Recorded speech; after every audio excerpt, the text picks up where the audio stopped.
The Pratt roof trusses are uniformly spaced every 15 feet. The deck, roofing material, and the purlins have an average weight of 5.6 pounds per square foot.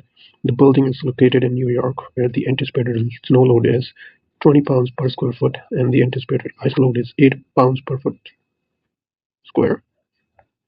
These loadings occur over the horizontal projected area of the roof. Determine the force in each member due to the dead load, snow load, and ice loads. Neglect the weight of the truss members and assume A is pinned and E is a roller.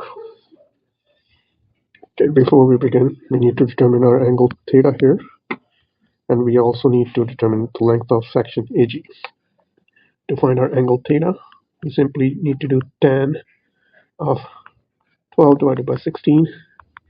Solving this, our solution comes up to be 36.870 degrees.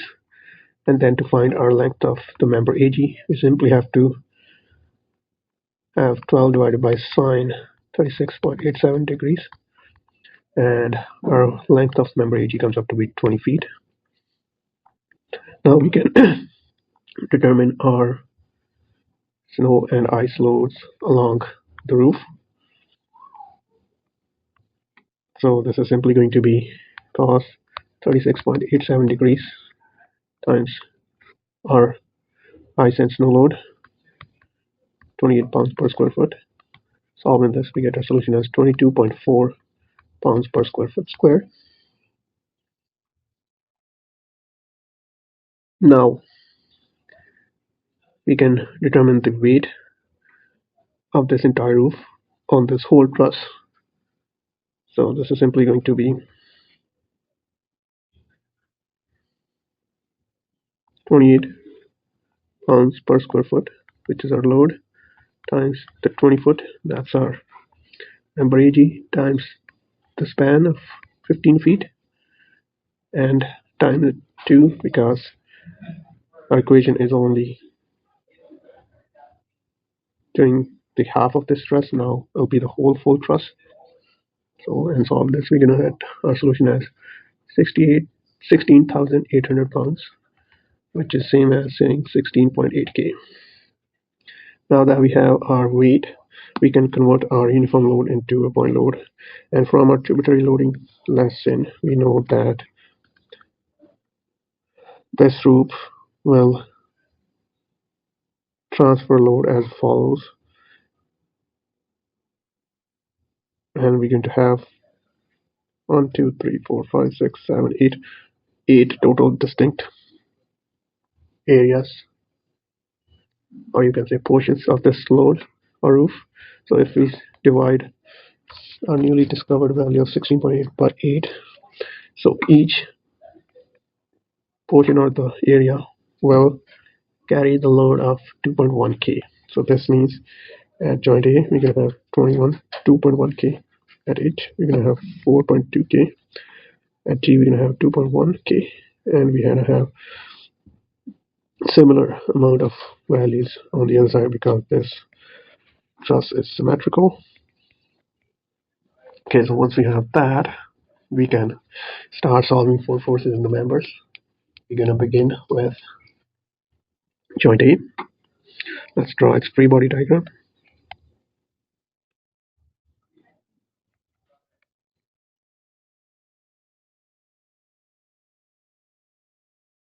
At joint A, we're going to have our external reaction forces because it's a symmetrical truss. We already know that it's going to be 8.1 k. If you're interested, you can solve it and you're going to get the same answer. Okay, so with that, joint A, we can have our external symmetrical reaction force of 8.1, and then we're going to have 2.1 k from our roof, and then we have our member AH and its force, and this force is at 36.87 degrees, and then we have another force which is unknown, AB. Okay, to begin, we can start by summing the forces in y direction. We're going to have negative 2.1 k, positive 8 point, pardon me, it's 8.4, not 8.1, 8.4K, the external reaction force, and then we can have the Y component of force H. All this is equal to 0. Solving for H, we get our solution as negative 10.500 pounds. And since we got our solution in positive, we need to switch our vector sign. And this vector tells us that this member is in compression. Now we can do the same for the x-axis to find our solution for member AB. So we can have positive force AB. And then we need the horizontal component of force H. So this is going to be 10.5 pounds times cos 36.87 degrees, all equals to 0. Solving for force AB, we get our solution as 8.40 pounds. And it's positive. And looking at vector, we know this member is in tension. Okay, now that we have solved this, and remembering from our previous lectures, we know HV and FD are zero force members because they're perpendicular and there isn't any external force acting on these two members. So now, because we know that HV is a zero force member, we know that our force BC is going to be same as member AB, which is 8.4K, 8.4K, yeah. And then it's in tension.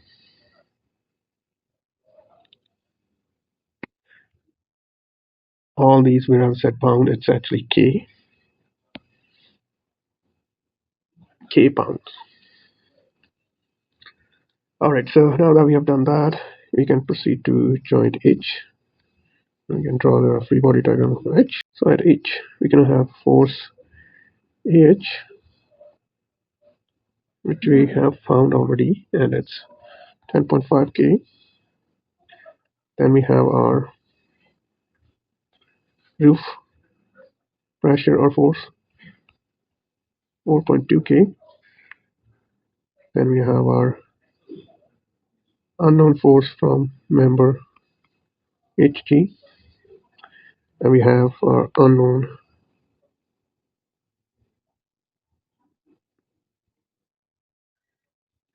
from member HC.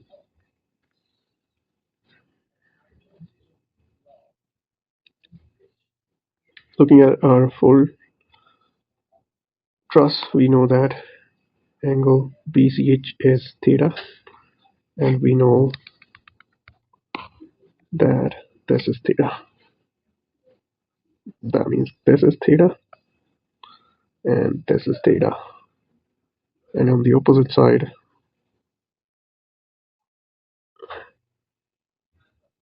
we can say either this is theta or we can also say this is theta. Okay, now to solve this, we need to solve it simultaneously. So this means we're gonna start summing the forces in y, but we're not gonna get initially any solution. Okay, so we're gonna have negative 4.2K.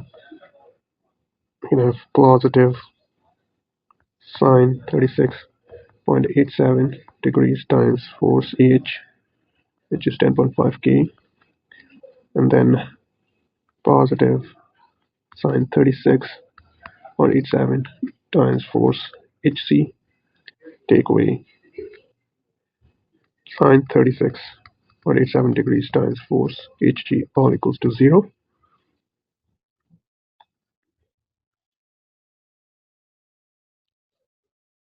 Now we can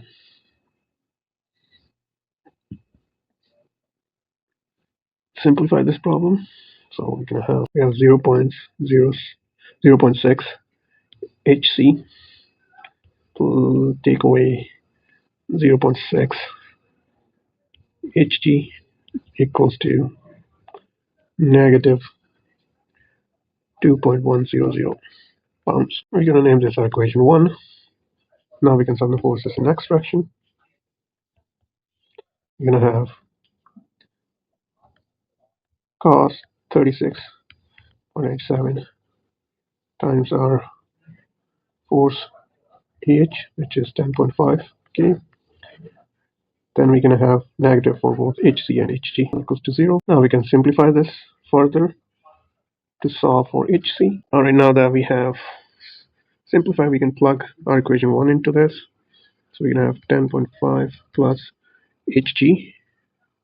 Pardon me, we have to plug this value of HC into equation 1, not the other way. So we're going to have 0.6 times 10.5 plus force HG, and then negative 0.6 times force HG equals to negative 2.1. Solving for HG, we get our solution as positive 7K. And looking at our vector, we know this angle is in compression. Now we can plug the value of HG into equation 2, and we get our solution as 3.5K. And looking at our member again, this member is also in compression. Alright, now that we have all members except for member GC, because the rest of the members will be having the same values as the members in the left hand side. So for our last, we have to get to joint C, because that's easier to solve than trying to solve at G. We can solve it at G as well, but let's take the easy route out. So let's see.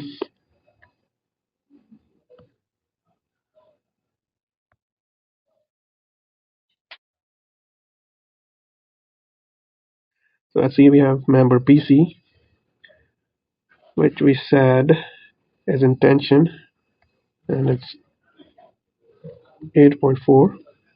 Okay. Then we have member HC, which we just found, and it's in compression,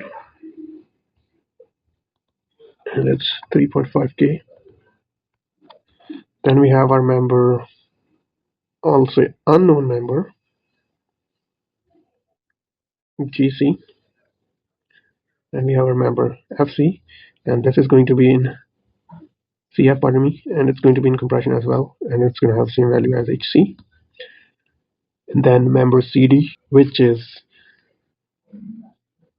same as saying 8.4K, but we don't need for this problem because GC is along y-axis, and we only need CF and HC to solve this problem. So we're going to have positive force GC, which is unknown, and then we're going to have negative, and we have angle theta's here. So 2 times sine 36.87 degrees times 3.5K, all equals to 0. Now for force GC, we get our solution as 4.20K. And looking at a vector, because we got our solution positive,